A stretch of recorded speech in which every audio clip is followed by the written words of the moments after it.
Glory be to Jesus. Welcome to this day on Landmark. I am your regular host, Apostle Gode Otoboro. This morning we will continue on our message, the virtue or the power of patience. And this is going to be part 4. Shall we pray? Father, we thank you, O God, for being there for us. Thank you for inspiration. Thank you for revelation. Thank you for opening our eyes to behold wondrous things out of your law. Be glorified, O God. I pray that you will bless this word in the heart of all my hearers. In Jesus' name, amen.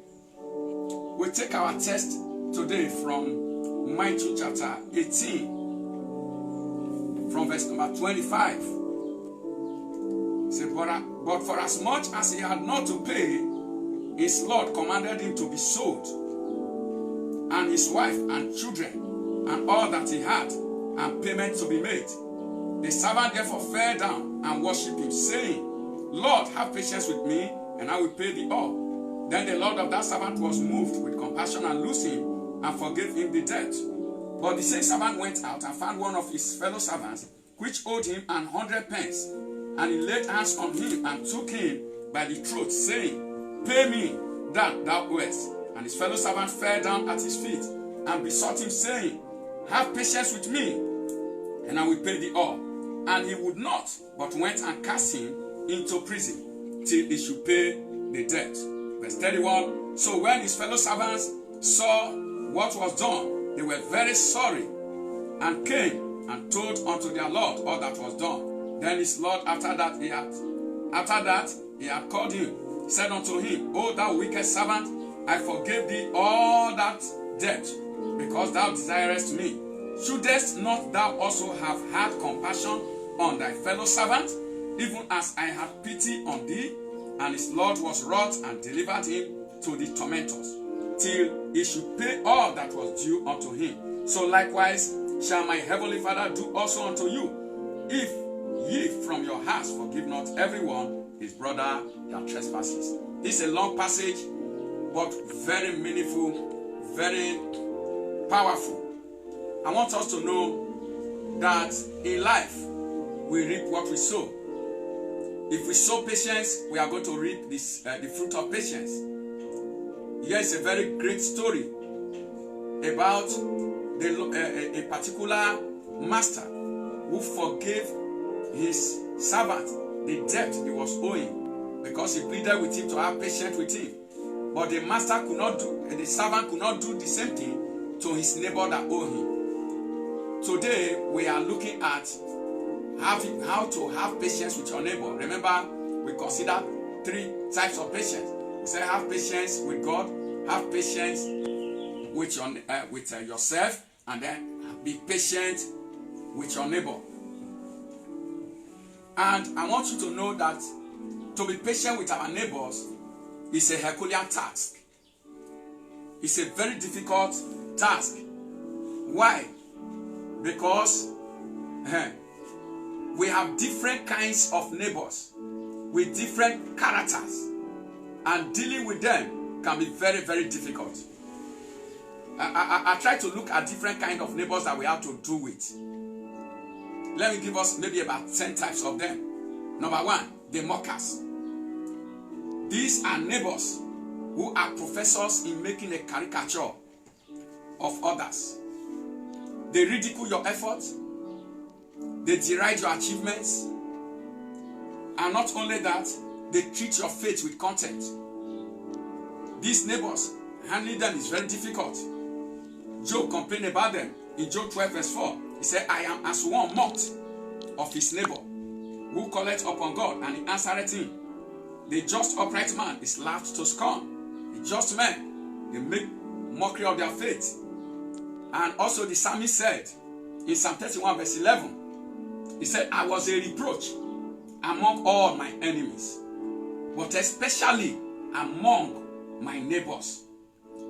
I was a reproach among my, how do you handle them? When people, your neighbors, they deride you, How do you handle them? They make a mockery of your faith. How do you handle them? We just need to be patient. Or else, if we run out of patience, we can hand over ourselves to torment us. We have the flatterers and double-minded neighbors. The flatterers and double-minded neighbors.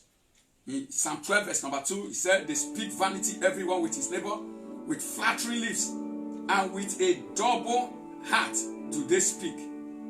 What are the words that proceed from their mouth? They speak evil, they speak lies, just to malign their neighbors, just to tarnish the characters of their neighbors. They speak vanity. We have such neighbors. How do you deal with them? They are hypocritical. And we have the promise specialist neighbors. Those who will promise you, I'm going to do this, I'm going to do that. How do you handle them? You have to be patient with them. Remember Proverbs chapter 3 verse number 28 says, it says, say not unto thy neighbor, go and come again, and tomorrow I will give. When thou hast it by thee, they will say, go and come, go and come. They will weary your patience. But these are neighbors that are all around us. We have the hateful neighbors. We have the hateful neighbors. Proverbs chapter 14 verse 20. And we also have the violent neighbors. There are neighbors that are very violent in their temper, violent. They throw temper tantrums. How do you handle them? And we have number 6, we have the wicked neighbors. Wicked. If you look at Proverbs chapter 21 verse 10, it said, the soul of the wicked desireth evil. His neighbor findeth no favor in his eyes. The soul of the wicked desire. These are people that crave, they hunger after evil. They are fascinated by evil. When they do evil, they are happy. And they can get angry at anything. They are provoked without cause. How do you handle them? If we are not patient, we cannot prevail with them. We must be patient. We have the indiscreet visiting neighbors. Who are the indiscreet visiting neighbors? These are neighbors who lack prudence, who lack common sense, who are not circumspect. They can visit you at any minute. They can wake you up from your bed. They can weary you with your visit, with their visit. They are thoughtless. What do you do with them? Don't develop hatred with them. Be patient with them, because they can be instruments that God will use to deliver you tomorrow. Nobody knows tomorrow. You don't know the reason why God is sending them, why they are bumping into you. Just be patient with them. Proverbs 25 verse 17, he said, withdraw thy foot from thy neighbor's house, lest he be weary of thee, and so hate thee. So there are neighbors that can keep on coming and coming and coming. If you are not careful, you will hate them. But you don't need to hate them, because a neighbor that is close to you is better than a brother that is far away. Be patient with them. Be patient with them. In Proverbs 27 verse 10, he says, don't forsake your father's friend. Don't forsake them. And those who are close to you, because they are better than your brother that is far away. And number 8 kind of neighbor, we have the envious neighbors. These are those who are the green-eyed monsters. I call them the green-eyed monster. Always jealous. And they are like the serpent that can bite without enchantment. You do nothing to them, but they can strike at you without you doing anything to them. Why? It is envy. They are provoked by envy. They are provoked by greed. They are covetous. These neighbors, how do you handle them? You must handle them with wisdom, the wisdom of patience. That's how you deal with them, to prevail with them. We have the selfish neighbors. The selfish neighbors, they are egocentric.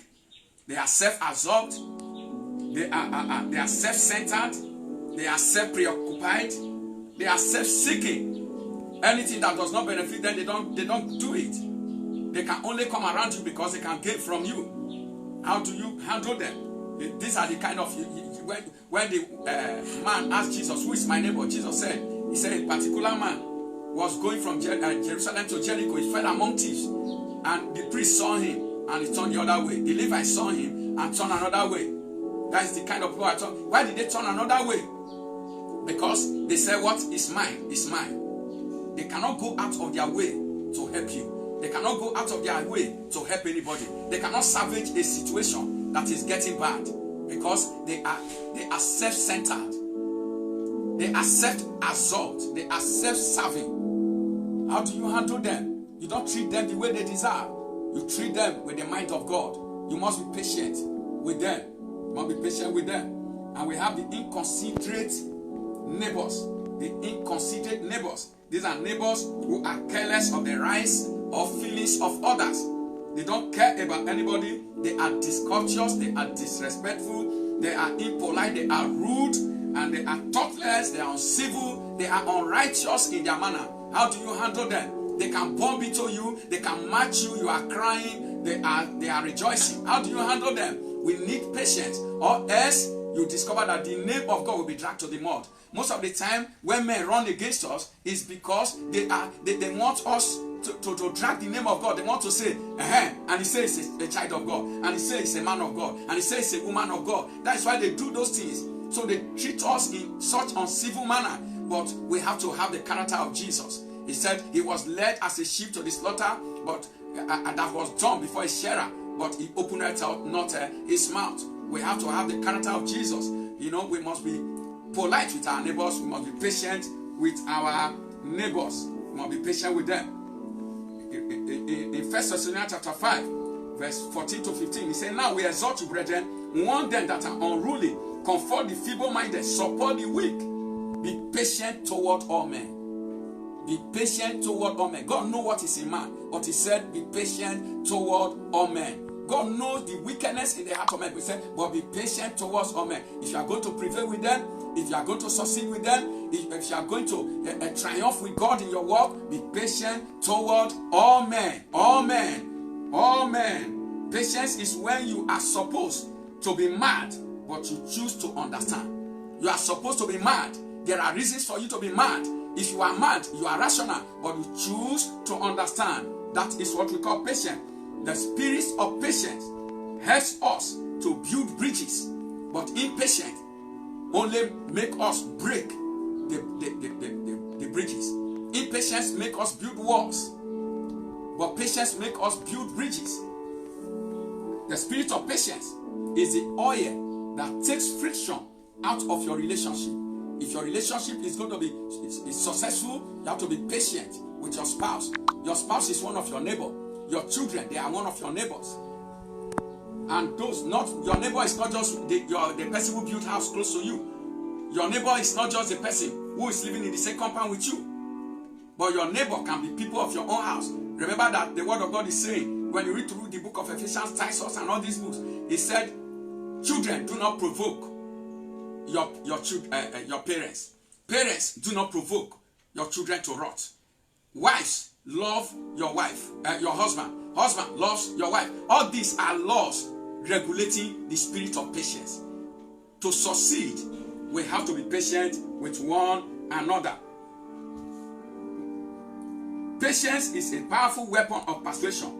To win with any manner of persons in life, you must adorn the spirit of patience.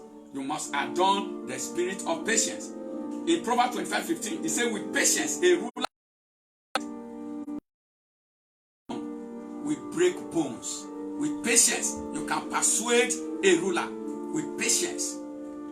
In Luke chapter 18, from verse number 1, the wicked judge was persuaded through the importunity of the widow, through the patient coming, the patient spirit of the widow. So with patience, you can win in that marriage. With patience, you can win in that relationship. With patience, you can win in that ministry. You can overcome in that ministry. With patience, you can win with your neighbors that you think they are very wicked. God bless you. Let me pray with you. Father, in the name of Jesus, I pray that the mighty hand of God will rest on all my hearers today. And this message, oh God, will salvage their relationship. Will restore love, restore peace to their union. In the name of Jesus. That this message will make them break all the walls they have built against their neighbors and build bridges that can connect them to others. And oh God, as they do this, may your prosperity reach out to them. May the joy of unity, oh God, come to their life. In Jesus' mighty name, I pray. I have some books here for you. The Bow and Arrow. It's a wonderful one. I have volume 1 to 5. You can pick them. Each one of them have about 21 messages to 22 messages. Just pick one of them with prayer points that can help you pray yourself into the spirit realm. Get a copy. Call me on my line 09057648111. It's written there online for you. And also you can get my book, Fundamentals of Kingdom Work. It's, oh my God, it's a revelation. It's a revelation. You can get it. This is just volume 1. Other volumes are coming. You can get them and enjoy yourself. And this is a book. Oh my God, everybody that read this book, they are saying, where is the volume 2? Foolish things Christians do that make them sick. Foolish things Christians do that make them sick. Get a copy of this book. You will rejoice. And it will better your Christian life, your faith. It will groom you for success. Get a copy. And don't forget to like this message. Don't just like, comment as many times as you can. And also share the message so that others can be blessed by it. You can save somebody's marriage. You can save somebody's relationship through sharing this message. God bless you as you do that. I remain your host, Apostle Gode Otoboro, Living Bread Bible Church General Overseer. God bless you. Have a wonderful day. Till I meet with you tomorrow. Tomorrow I will meet you in the evening by 5 p.m. I will be with us by 5 p.m. tomorrow evening, not in the morning. God bless you. You are welcome by 5 p.m. tomorrow. Bye for now.